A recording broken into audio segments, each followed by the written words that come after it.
Hello students. Rajasthan university के BSc second year के zoology subject के पेपर फर्स्ट में हम हेलमिन्थ्स प्राणियों में पाई जाने वाली परजीवी अनुकूलनता का अध्ययन करते हैं। अगर हम हेलमिन्थ्स में जो परजीवी अनुकूलनताएं अर्थात परजीवी जीवन के लिए उनमें कौन कौन सी चेंजेस या परिवर्तन आ जाते हैं उनका अध्ययन करेंगे।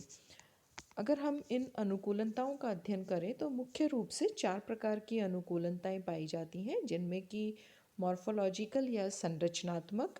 दूसरी होती है फिजियोलॉजिकल या कार्यिकी के आधार पर कि उनकी जो बॉडी सिस्टम्स हैं, उनकी जो जैव कार्यिकी क्रियाएं हैं, उनमें किस प्रकार की अनुकूलनताएं आ जाती हैं, जीवन चक्र से संबंधित अनुकूलनताएं और इम्यूनोलॉजिकल अनुकूलनताएं अर्थात अपने परजीवी जो अपने होस्ट में वो किस प्रकार से पोषक के अंदर किस प्रकार से अपने आप को सरवाइव कर सकते हैं।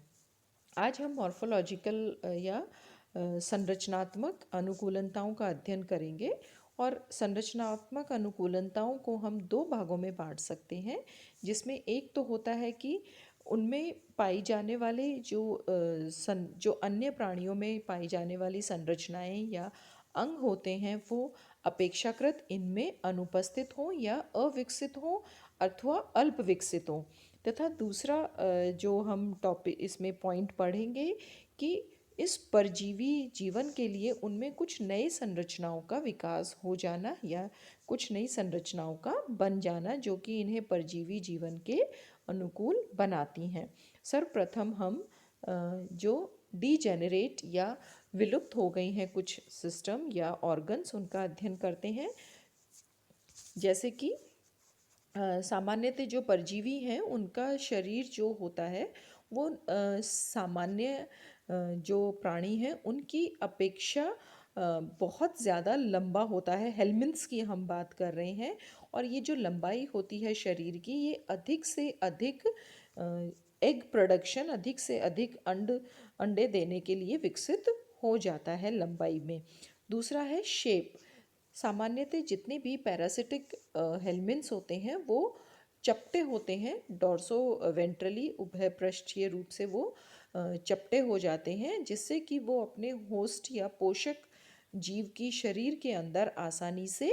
एंटर कर जाएं और उनके जो इंटेस्टाइन है या जिस भी ऑर्गन या सिस्टम में वो उपस्थित है वहाँ आसानी से वो अपने आप को एडजस्ट कर सकें। तथा तीसरा जो होता है लोकोमोटर ऑर्गन अर्थात चलन अंगों का नष्ट हो जाना या अविकसित होना, क्योंकि ये अपने होस्ट के शरीर के अंदर रहते हैं, सामान्यतः अंतः परजीवी होते हैं, अतः इन्हें चलन अंगों की आवश्यकता नहीं होती है। तो सामान्यतः जो लोकोमोटर स्ट्रक्चर होते हैं, चलन अंग होते हैं, वो या तो अनुपस्थित होते हैं अथवा कुछ एंडोपैरासाइट्स जो होते हैं वो उनके जो लार्वल स्टेजेस होती हैं, उनके जो लार्वा होते हैं, अगर वो पोषक जीव के शरीर के बाहर हैं तो उनमें कुछ संरचनाएं जैसे कि सीलिया आदि उत्पन्न हो जाती हैं एक्टोपैरासाइट या बाह्य परजीवी जीवन की अनुकूलनता के लिए। नेक्स्ट हम देखते हैं सेंस ऑर्गन्स। जितने भी एंडोपैरासाइट्स होते हैं उनमें सामान्यतः जो तंत्रिका तंत्र है वह बहुत ही अविकसित होता है, क्योंकि इनको एंडोपैरासाइट होने के कारण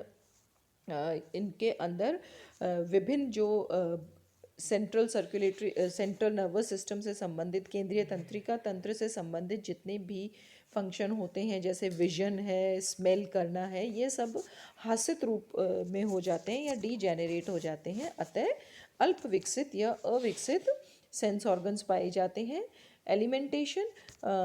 कि जितने भी एंडोपैरासाइट्स होते हैं उनकी एलिमेंट्री कैनाल जो होती है वो बहुत अधिक विकसित नहीं होती, क्योंकि ये अपने पोषक जीव से सामान्यतः अर्धपचित या पचा हुआ भोजन ग्रहण करते हैं। तो इनमें डाइजेस्टिव ग्लैंड्स या डाइजेशन जैसी जो संरचनाएं होती हैं वो बहुत कम विकसित होती हैं। इनका सिर्फ जो कार्य होता है डाइजेस्टिव सिस्टम का, वह होता है सिर्फ पोषक तत्वों को अवशोषित करना। नेक्स्ट,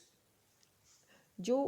इंटेस्टाइनल पैरासाइट्स होते हैं उनकी जो सरफेस होती है वो उन और स्पेशली जो क्यूटिकल लाइनिंग होती है वो एब्जॉर्प्टिव नेचर की होती है, जो कि पोषक के इंटेस्टाइन से डायरेक्ट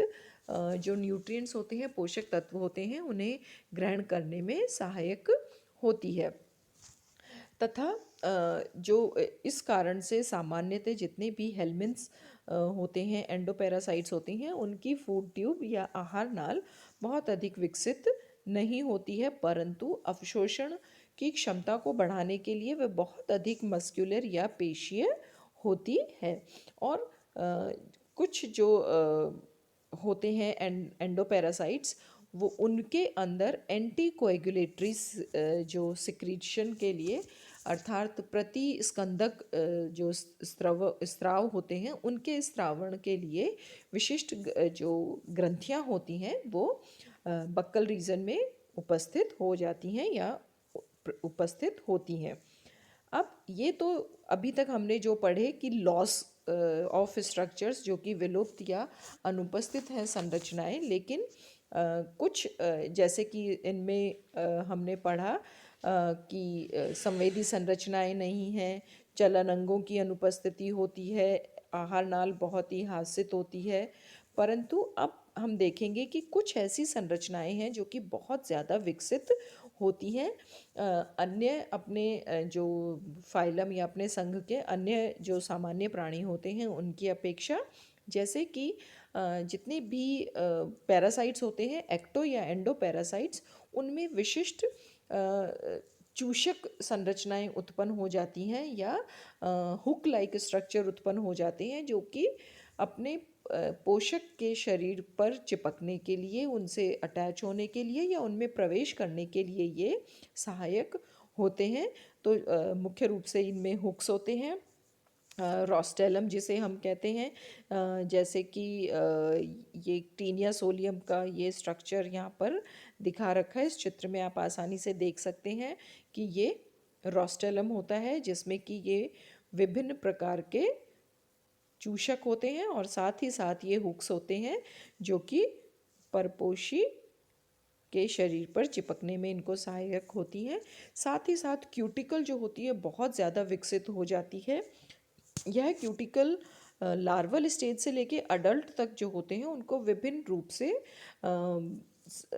एक तरह से प्रोटेक्शन प्रदान करती है, और ये इतनी थिक क्यूटिकल की उपस्थिति के कारण ये अपने परपोषी के जो पाचक एंजाइम्स होते हैं, पाचक रस होते हैं, उनसे भी अपने आप को सुरक्षित रखती हैं। और कुछ जो एंडोपैरासाइट्स होते हैं उनमें काइटिन जैसी एक रेजिस्टेंट लेयर भी उपस्थित होती है, जो कि पाचक एंजाइम्स के प्रति इनको सुरक्षा प्रदान करती है। मस्कुलेचर जो होता है इनमें पेशीय संरचना बहुत अधिक विकसित होता है, जिससे कि ये आसानी से सामान्यतः जो आंत्र परजीवी होते हैं जो कि होस्ट की इंटेस्टाइन में रहते हैं, वहाँ ये आसानी से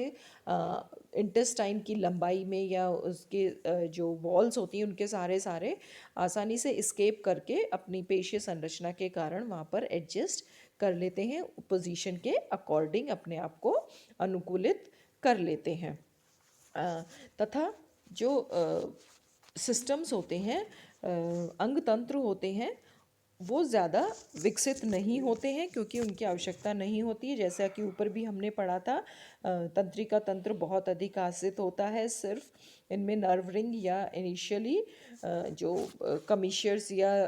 रिंग उपस्थित होती है, गैंग्लियोनिक स्ट्रक्चर या अभी ज़्यादा गैंग्लियन या ग्रुप ऑफ न्यूरॉन्स इनमें अभी विकसित नहीं होते हैं। और एक्सक्रीटरी सिस्टम जो होती है बहुत ही सिंपल या बहुत ही आद्य प्रकार की होती है, जिसमें कि ज्वाला कोशिकाएं होती हैं जो कि लगातार गति के द्वारा एक्सक्रीटरी सब्सटेंस जो होते हैं वो परपोषी की इंटेस्टाइन में त्यागते रहते हैं, लार्ज इंटेस्टाइन में त्यागते रहते हैं। लेकिन यह देखा गया है कि जितने भी पैरासाइट्स होते हैं, हेलमिन्थ्स जो पैरासाइट हैं, उनमें रिप्रोडक्टिव सिस्टम बहुत अधिक विकसित होता है। और यह जो विकसित जनन तंत्र होता है, इसका जो लक्ष्य होता है अधिक से अधिक संख्या में गैमीट या युग्मकों का निर्माण करना, क्योंकि विपरीत परिस्थितियों में पोषक के शरीर के अंदर विपरीत परिस्थितियों में अपने आप को सरवाइव रखने के लिए इन्हें बहुत अधिक संख्या में गैमीट प्रोडक्शन करते हैं, युग्मकों का निर्माण करते हैं। तो इस प्रकार से जो पैरासाइट्स या परजीवी अनुकूलनताएं होती हैं वो इनमें विकसित होती हैं। ये एक नर्वस सिस्टम का स्ट्रक्चर है तंत्रिका तंत्र का टीनिया सोलियम में। तो हम देख सकते हैं कि नर्व रिंग उपस्थित है। बस बहुत ही सिंपल जो गैंग्लियोनिक स्ट्रक्चर है वो सिर्फ रोस्टेलम की पोजीशन पे दिखाई देता है, या फिर नीचे आकर जो है एलिमेंट्री कैनाल के या इनकी जो डाइजेस्टिव सिस्टम है वहाँ पर होता है। और कहीं पर भी हमें इस तरह से गैंग्लियोनिक स्ट्रक्चर नहीं दिखाई देते, अर्थात बहुत ही सिंपल या सरल प्रकार का तंत्रिका तंत्र होता है। तो ये थे इनके संरचनात्मक अनुकूलनताएं हेल्मिन्थ पैरासाइट्स के, परजीवियों के। बच्चों पीडीएफ फॉर्म में ये नोट्स आपको उपलब्ध करा दिए जाएंगे, आप इनको कॉपी कर लेना, डायग्राम्स को ढंग से देख लेना और इनको लर्न कर लेना। Thank you and have a nice time.